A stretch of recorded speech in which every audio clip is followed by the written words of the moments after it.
So, what we have initiated to ensure that what we have developed, that our partners develop, it will be used still beyond the end of the project, is to form alliances.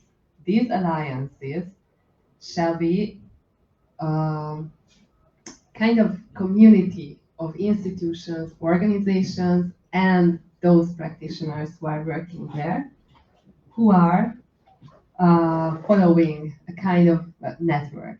And our aim is to invite anybody, really anybody, from research performing organizations who are interested in either teaching the educational module or joining the mentorship program. So hosting students as mentors from universities, or both. If you are a university, you can either both teach the educational module, and your research support office can host mentees, students from other institutions. So basically, this is the approach that now we open up our partnership as the project ends, and anybody who is interested from research performing organizations can join us. What we can do for you basically is that we give you all the materials that we have. As you see, it's quite an enormous amount of work and information there, and methodologies and approaches and so on and so forth. So just not to get lost, we offer kind of free trainings for those who are organizing. So this is what you see, that we aim to train the newcomers. So as Christina said, it's a kind of train the trainers program. So we offer that our teachers will give you a clue how you can teach the foRMAtion course, but also our mentors, as we developed within HATEFA, the mentorship program, we also want to give you a clue how you can get prepared for the mentorship program. But this is just kind of a beginning. So this is how you can become part of our club. And then we want to maintain a kind of continuous networking, continuous discussion and consultation within the community of practitioners. So both for the alliance on the educational module, so the teachers or possibly the research managers who are teaching the courses at the universities joining us, but also for the mentors who are wishing to host students. This also means that on our website, we are just developing 2 dedicated pages for these alliances, which means that you will, probably by next week, if you will visit our website, there will be a separate page for the alliance on the educational module. And as we have already many people interested in joining, you will be able to learn already those organizations who are wishing to join. So their logo, their institution name will be made available there. And this is the same for the mentorship program, with a kind of additional feature that we aim to realize a kind of pool of mentors there as well. So not only promoting the institution who will host the students, but to kind of support the selection of students among our professionals, among our colleagues. We also wish to put a photo of the research manager who becomes the mentor, and the kind of main field of his or her expertise. So in this way, if the students land on our page and they want to engage as mentees in the mentorship program, they will be also able to select the potential mentors. Of course, we will check it with the mentor, whether he or she is available for hosting the students, whether there are any additional expectations, but this is the ultimate goal, to make this pool of mentors visible and more appealing for the students by having the faces and having the concrete expertise there. Another important aspect that we provide to ensure that we maintain the quality of the programs, because as you will see in my presentation after lunch, Our teachers and our mentors did a wonderful job because all the students were very much satisfied. They learned a lot, their knowledge improved a lot, their skills improved a lot. So our aim, of course, if someone uses the foRMAtion course or the mentorship program, they deliver it in a way that it will be at least at that high quality. So we plan to share those tools which are important for the evaluation and the impact assessment that we used during the piloting phase as well. But don't worry, you don't have to deal with it that much because you just have to make them completed by the students, and we as HITFA will elaborate them and intervene or add some comments or reflections if they are needed. And last but not least, our aim is basically to start a kind of branding process as well, because all the students who have accomplished the course and accomplished the mentorship program, they get badges and also the certificates proving that they have done so. So this will be available also for the future students who will taking part in the programs, but also the teachers and the mentors will receive this kind of badges. Of course, this is a kind of, we are just at the very start of this whole branding and of this whole process, but I think we have very strong basis to do so. And with your involvement, with your contribution and engagement, we can go far. So what is the need for you? Just to highlight, if you are a teacher, but already it was presented, so many unique selling points or value propositions have been already presented. But if you're a teacher and if you want to teach the foRMAtion course, you yourself can get in-depth knowledge in the research and innovation ecosystem, how the EU proposals are being put together, how much work has to be invested in it, and then also on the management side, the stakeholder engagement side, the impact side, what is needed. It helps a lot also to understand the work of your colleagues working in research management, and it can also clarify who is responsible for what, basically, or how a kind of ideal research manager works, and it can be also kind of indicate where your research support services should develop.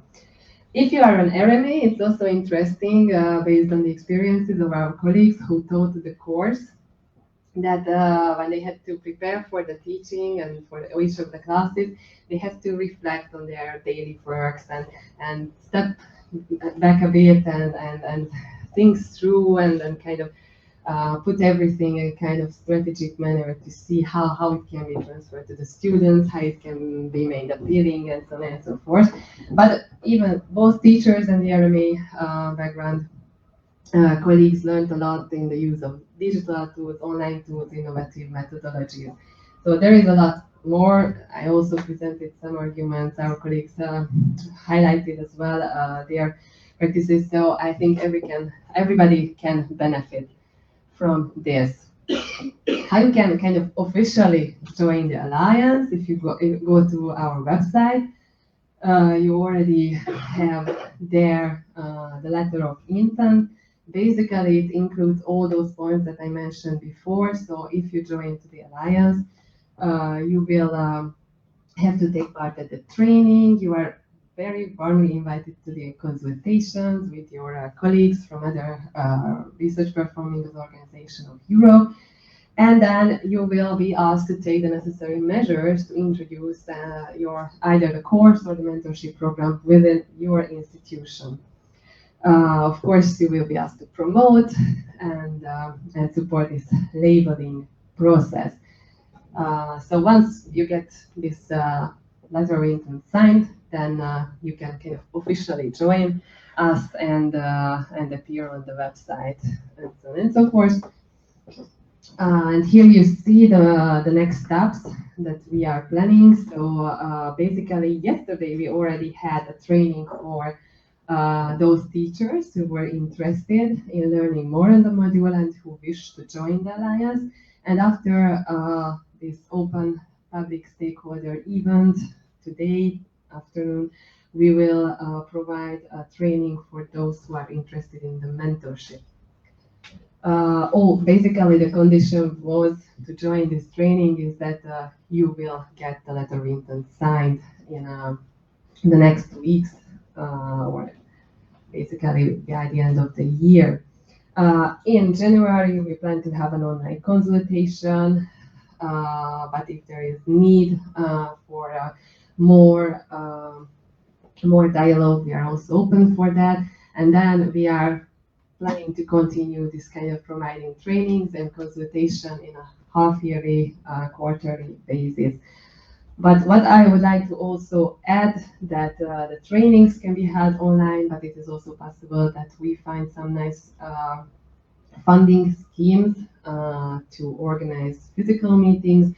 There are multiple opportunities for that. Either we can use Erasmus Plus, Staff Exchange, or some regional funds like the Visegrad Fund or the Central European Initiative or any other.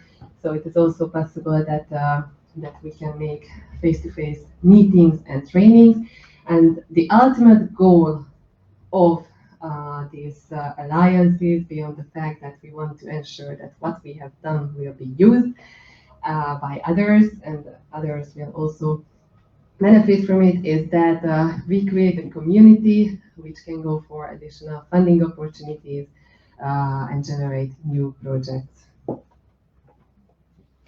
So this is it. If you have any questions, I'm very happy to answer. Okay. Thank you. I have many questions, but only one. We have some time. Okay, if I'm an individual, let's say project manager or somebody who's interested in this kind of career, but I don't have any institutions, and would like to take this course, do I have a chance, or could I do something about it? Well, actually, so far, what we designed is that the course is taught at universities. So basically, so far, this is it. We had already some ideas whether we could develop something in other kind of learning environments, like adult learning or stuff like this, but so far not. But actually, you are invited to go through the online learning materials, which were developed by our Italian colleagues, Itinova. It's an impressive amount of knowledge there. Believe me, you need time to go through it. And then you can make this self-development tool, and if you pass the exam, you will get the certification. So this is why we try to highlight that we kind of wanted to open up the availability of the materials and the knowledge for those who are interested, and it's free of charge, so you can do it and get a certificate. Thank you. Any other question from your side?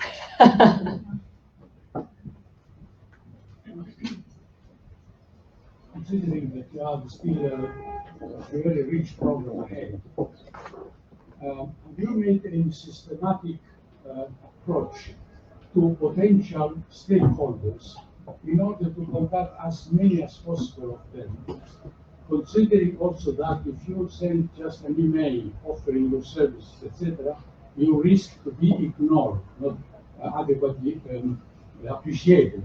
So did you try to think, because when I say systematic, I mean thousands or tens of thousands of potential stakeholders.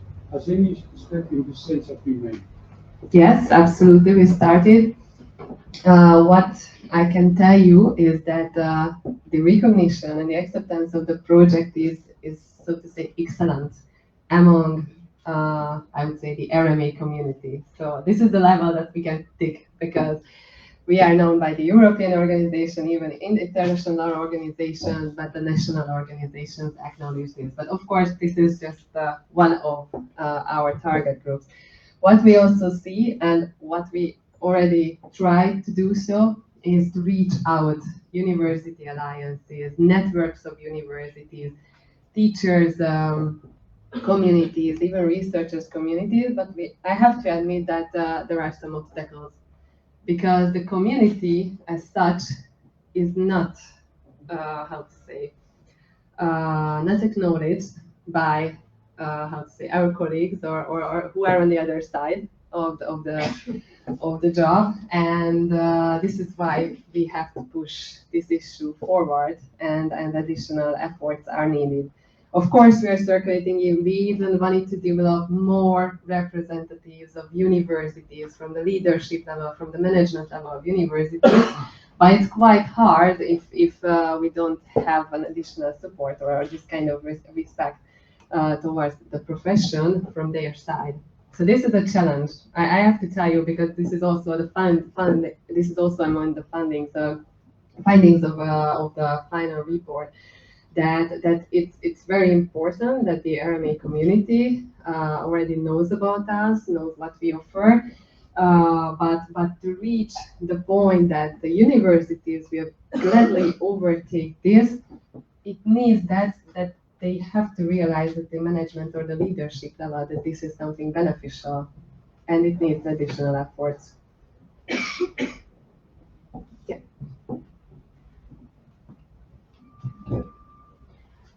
Thank you for all this amount of information you're giving and facilitating to us today. I have a question regarding students that you're referring to hosting or sending. Is this a follow-up for institutions from the consortium, or do you expect institutions of the new alliances to send and receive? And if so, what would be the criteria for the students to meet?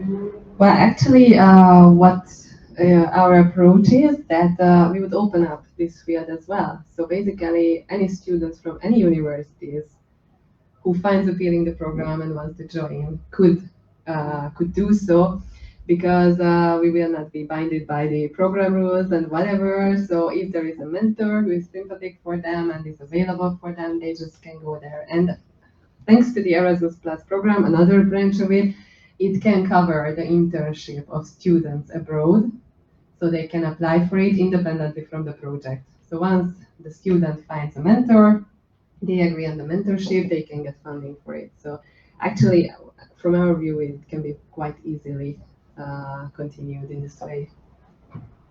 Okay, thank you. And then we will see how it goes in the Yeah, reality. maybe some of my students are following us today, Do so so, do so. I will encourage them to apply.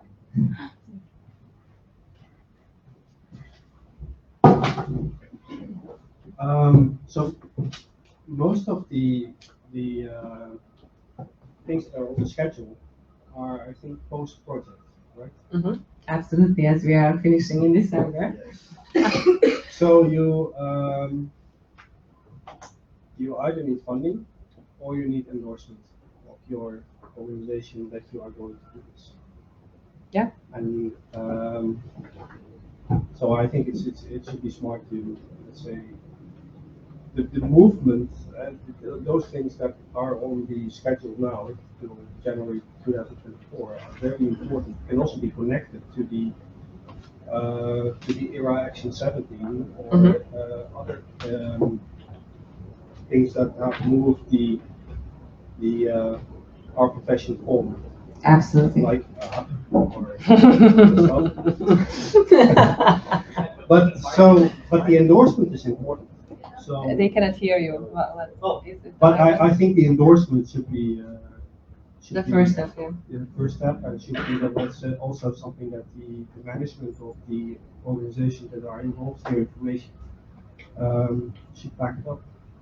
Yeah. Actually, HITFA is leading this movement forward, but as we realize, our partners are also committed to do so. So we will not stop for sure. And yeah, in the beginning, it needs some additional efforts from new organizations joining as well. But this can be a kind of promise that we will find the sources for that.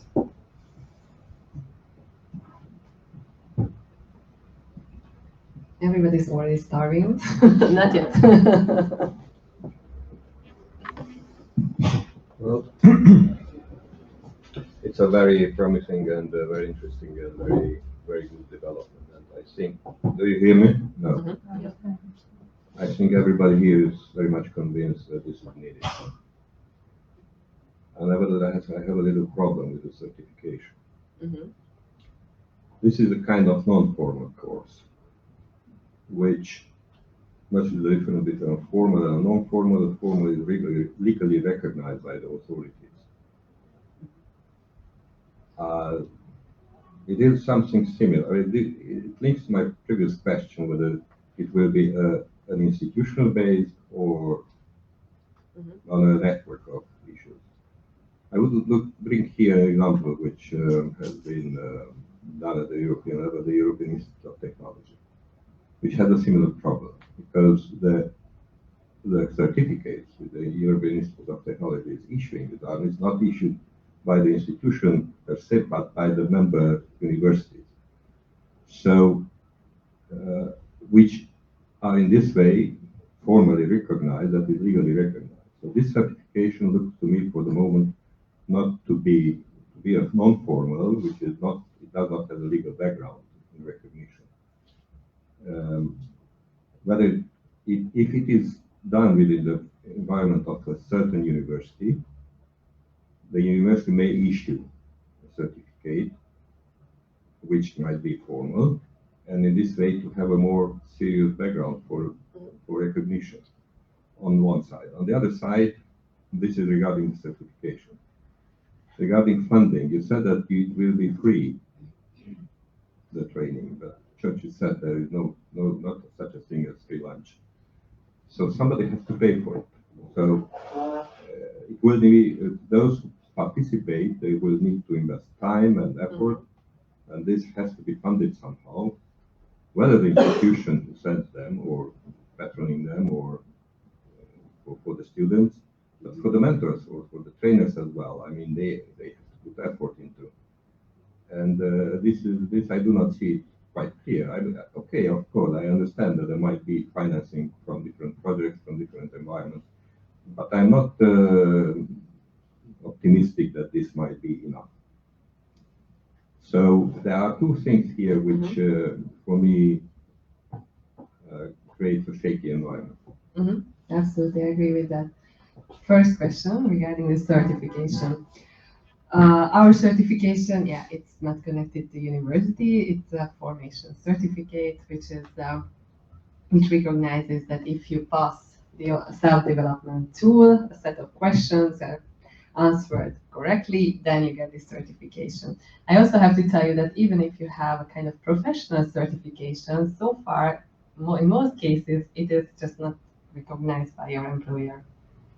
So I don't really see the issue of the certificate as a problem. So the fact that there is no one behind, because the acknowledgement is still the issue. So if we can promote this, and more and more people get this foRMAtion, it becomes visible, and then after a time it will be recognized. Regarding the students and the university course, which was accomplished by the students, they received ECTS because the course became part of the course offers. So it was different in the participating universities, but once they accomplished the course, they received the ECTS. So at least this was a kind of recognition.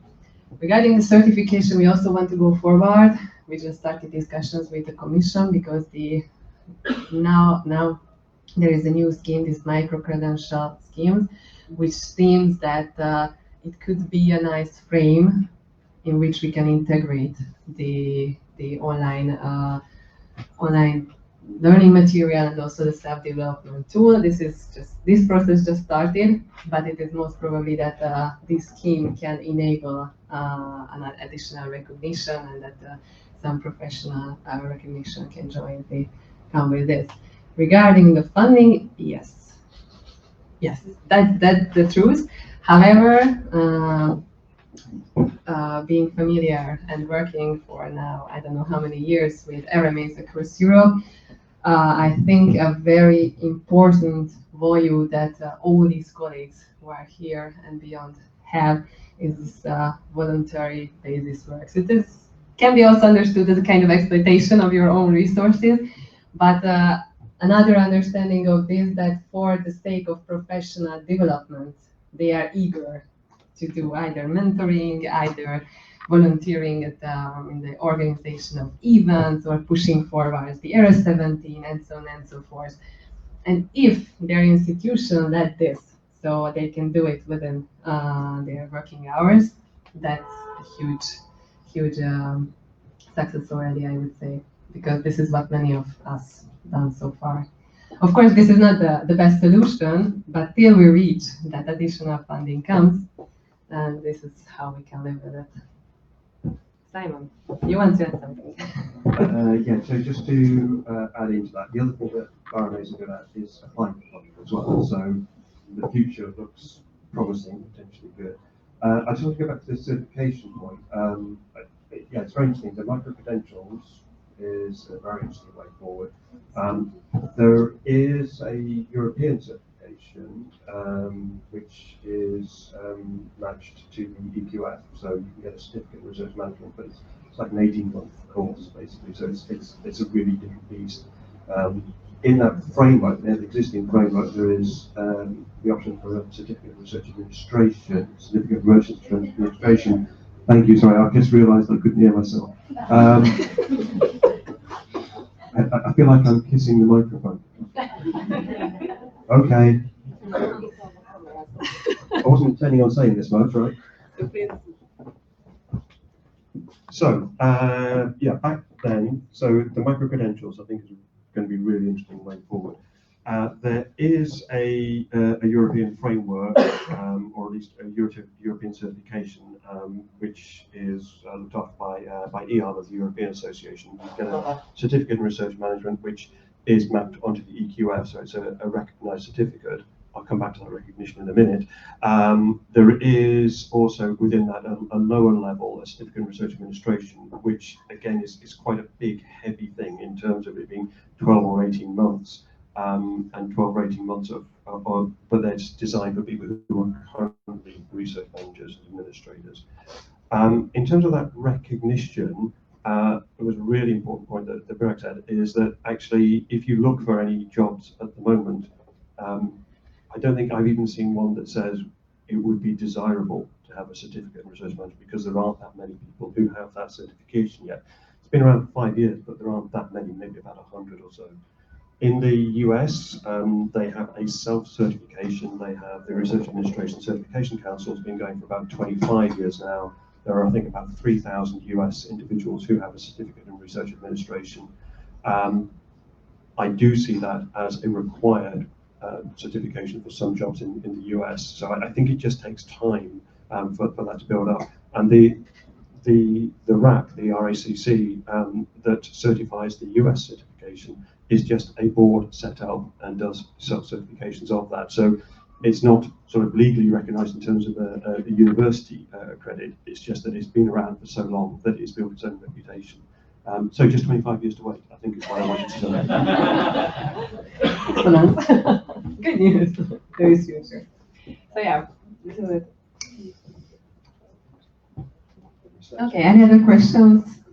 If not, then we can also discuss it during the lunchtime. So let's go for that. And we have an hour, and then coming back for the last presentation and the roundtable discussion.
skills, competencies, knowledge, understanding of RMA as the impact which were effectuated basically both on the students, the teachers, and the universities where the courses were taught.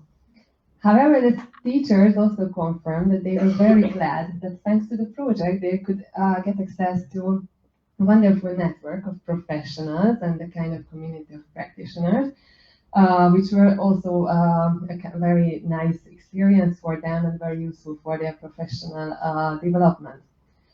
Following the first semester, everybody was really happy about the teaching of the course, and the students were very much satisfied, and they learned a lot. So we could also could track down that the universities where the module was taught, so I mean the university's management and also RMEs within the universities and the teachers, professors at the universities get a glimpse as well on what is research administration. And as you know, we tested the course in Hungary, Romania, and Portugal. So each country is belonging to the widening countries, which means that they are still a kind of course, there are differences, but kind of low level, maturity level of the profession, especially I would highlight here Hungary and Romania. So it was also a kind of important issue to raise that, okay, there is possibility to build excellent research support. For that, RMAs have to be trained, and in this way, the teachers and professors can be relieved from a number of tasks during the preparation and the management of the process. And teachers also confirm that thanks to the course, the thematization of the issue of research management and training professionals also started. So even if we could not overcome the biggest obstacle to reaching out and persuading all the leaders and managers in our universities, some process has been started. Then the other important activity was the mentorship program, and similarly to that, you can see the impact pathways that were generated. Actually, our methodology was not so strong to track down the development of the mentors and the research performing organizations taking part in this. However, on behalf of the students, we could again track down very important development in the field of their knowledge regarding research management, the relevant skills and competencies for research management, and the understanding what is research management. All of the students, actually, as you see here, the numbers, so how many people were invited, took part of the program, and how many completed the assessment forms. So the numbers are limited in this case compared to the foRMAtion module, but nevertheless, what we can see, what we could see again is that research management and administration came as a potential career choice for them, for the students. And what is important, and I would highlight again the outstanding work of our colleagues, that those who were mentors, they became a role model for the students, which is a very important step towards engaging in a profession. So again, it was not only the on-the-job experience, which was very practical for the students. They learned a lot how to work, and this was basically the first work-life experience. But this kind of role models through the mentorship was also very important for them. What we suppose, based on the feedback, is that our mentors could also develop some skills, so like delegation of the task, leadership, and things like that. And they could also get access to a nice networks of peers, so the colleagues who are doing the same. And we suppose as well that the research performing organizations involved in the program could get visibility through the mentorship. The students went there from abroad, and when they went home, they just were talking about their experiences. So it's an important part of the story. But the other thing is that they also started to understand the relevance of research management. Somehow the formatting just went away, but referring back to the impact as such, there are two fields I wanted to highlight from the previous slide. The first one is the improvement of knowledge on research management as an activity, because the questions included at large the improvement on RME, and then we also wanted to see the different topics of the module, so how much the students learned in the different fields. But in general, what I put here is that basically an overwhelming majority of them confirm that their knowledge improved very much thanks to the foRMAtion module or the seasonal school, which was also an additional activity connected to the self-development tool and the online learning platform. So I would say the usefulness of the materials which were developed are very high because the knowledge, the hard skills, were broadened. On the other hand, what I would like to highlight that according to the self-assessment of the student, their skills, mainly the soft skills, could also improve a lot. So here you see how the different activities could develop an important improvement with regard to the mentioned skills. So basically, students had to indicate among the listed soft skills how they think that before the program, at which stage they are, and after the program, how do they feel at which stage they are. And these are those skills that were reported and improved a lot, the most by the students. So you can see here that even the different activities could develop different kind of skill set, each of them important for RMEs. On the other hand, we have also learned that some skills were felt by the students after the programs that they are not as good in them as they thought so. So what I put there, it means that before the program they put that, okay, I'm at a level, I think I'm at level 4 with regard to teamwork, and after the program they put their 3. So their self-evaluation became lower. And of course it doesn't mean that they became worse with regard to that skill, but it suggests that they really learned what that skill means, what is needed to professionalize it, and that they still have to practice it and improve in that field.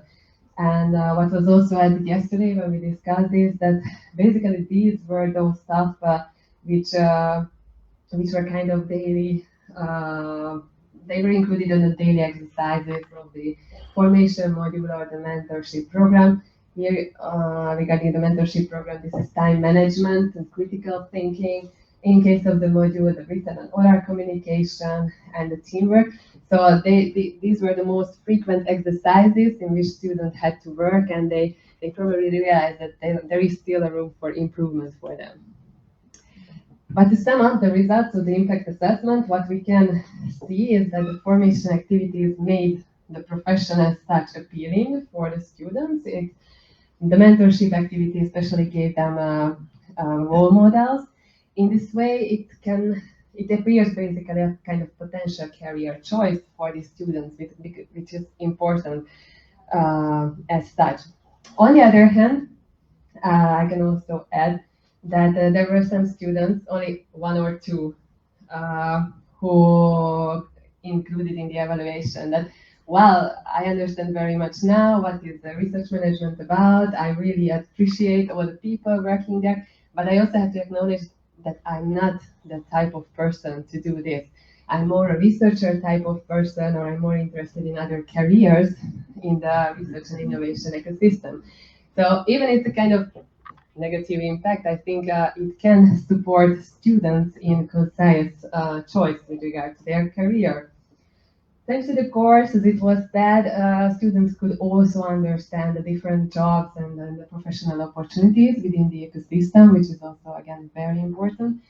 And not only the students, but the teachers, the professors, and even colleagues at the universities understood the importance of research management and the importance of well-trained research managers.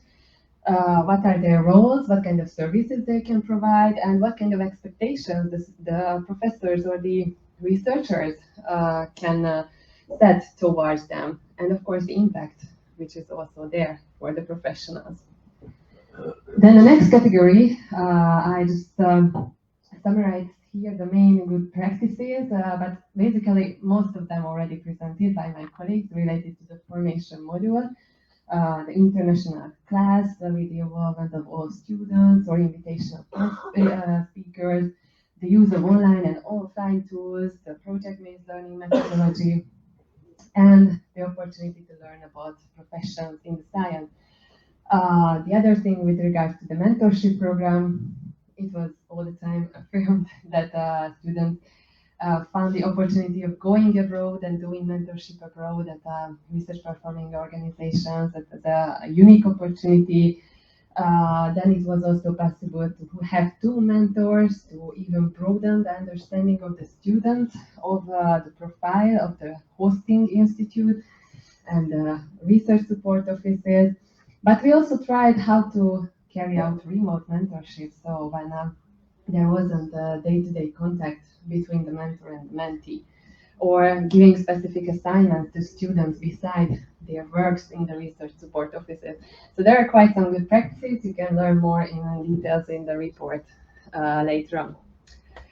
Just a glimpse on our target group. So as I told you previously, what we can say is that within the research management community, we are already very much known and acknowledged, but as you see, there is quite some space to reach out other target groups and to show them what are our results and why it is beneficial for them. So basically starting with the professional, so the research funding organization, researchers networks, university alliances or networks, adult learning organizations, possibly transforming your materials to provide adult learning, or the NCPs who can also use the curriculum or some parts of it for some specific training, the companies which are active in research management, or policymakers as such who should provide opportunities to further develop this or to develop capacities and knowledge of research managers. So anyway, we are aware that there is multiple participants out there who should be still reached out and persuaded, and we are trying our best to do so. And for that reason, we have developed a number of unique value propositions or unique selling points of the project. Some of you have been already mentioned in my introductory presentation, but here you see them as well, or some of them. Basically, the ultimate argument, or one of it, that everything is freely available, freely downloadable and adaptable to your own circumstances, institutional environment, or national environment, and so on and so forth. So this flexibility, this innovative and unique approach makes it easy to adopt into different national setups, institutional setups, but also potentially to different learning environments. What was also highlighted that it very much answers labor market needs, which is something which is still missing in many cases in the course portfolios, but the foRMAtion could deliver this, which was confirmed by students and the teachers as well. As it is, of course, provides some overview on the profession, on the research and innovation ecosystem, but it is very much focused on skill and competence development. And in this way, we think that if we train students for the profession, we can ease the recruitment of research support offices, because there were already some people having heard about it at least, or having some glue, having some ideas what they could work there.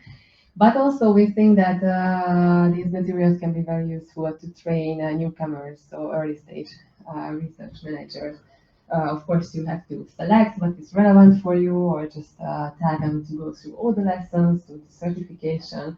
So it can be very useful. And what we also discussed yesterday with our advisory board, that potentially it can be a basis for delivering trainings which are required in specific Horizon Europe programs, so within the wider program.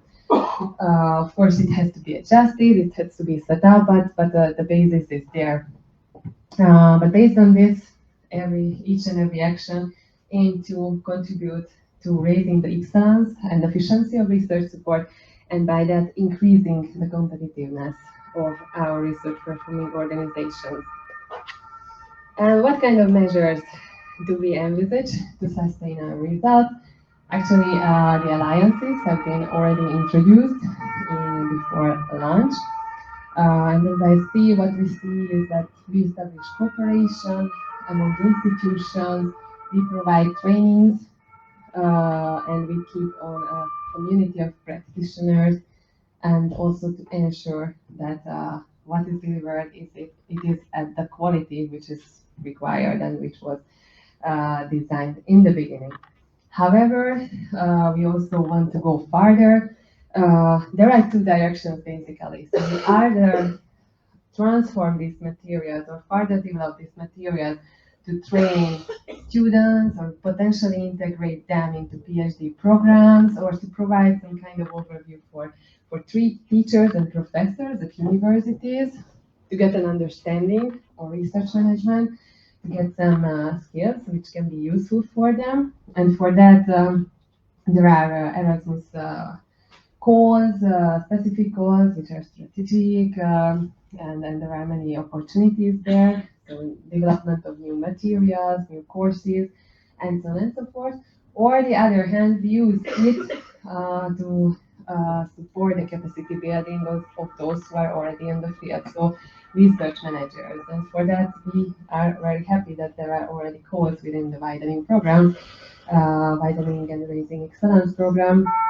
We will see how it will work out, but definitely our plan is that based on the alliances and the new cooperations, by joining and having new institutions on board, to see next year where to go and how to go with this.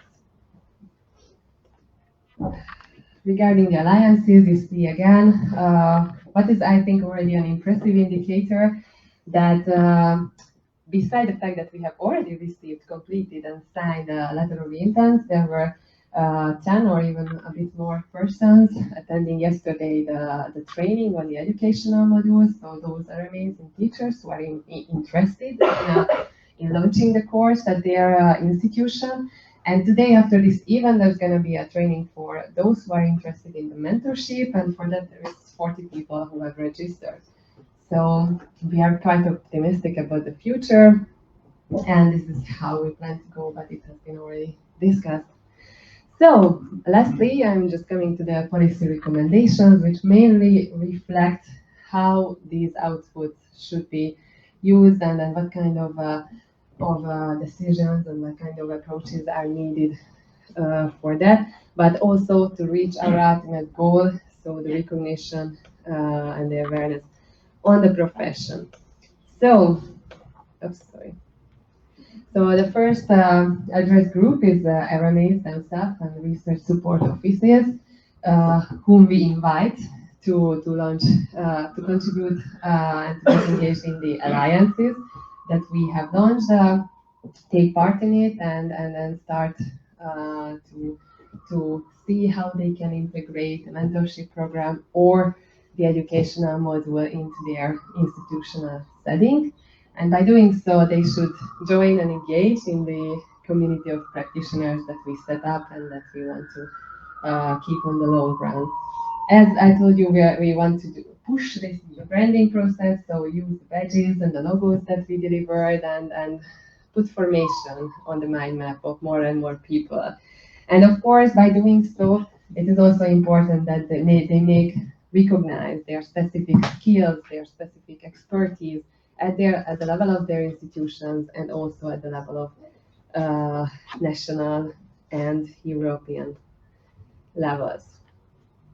With regard to the leadership and the management of universities and research institutes, we think it is the first thing is it is very important to acknowledge that there are people who are professionals who have specific skills and competencies which cannot be ignored and which are important to get funding basically from external resources.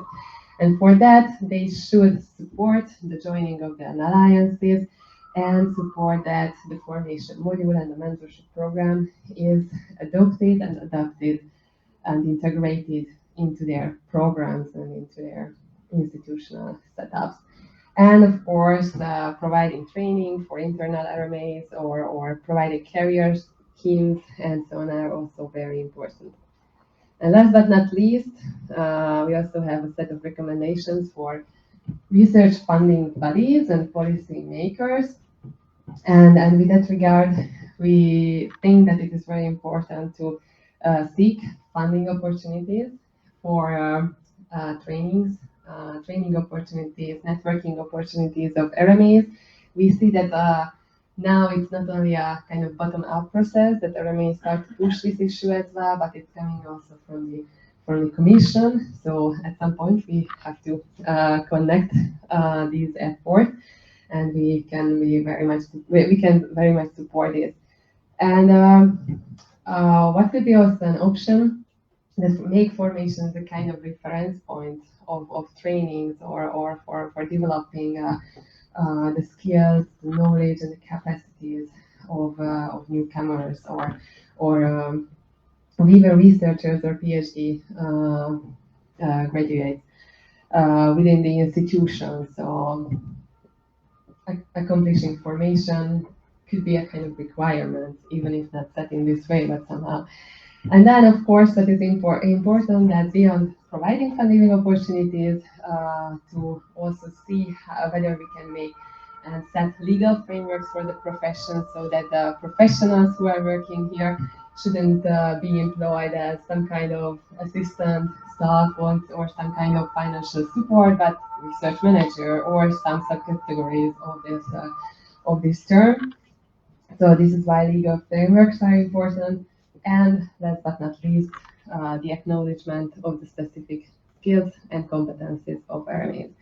So this was it. And if you have any questions, just feel free to raise.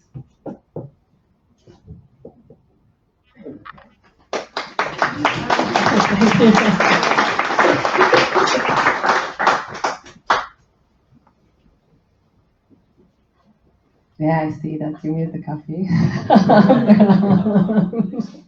Simon.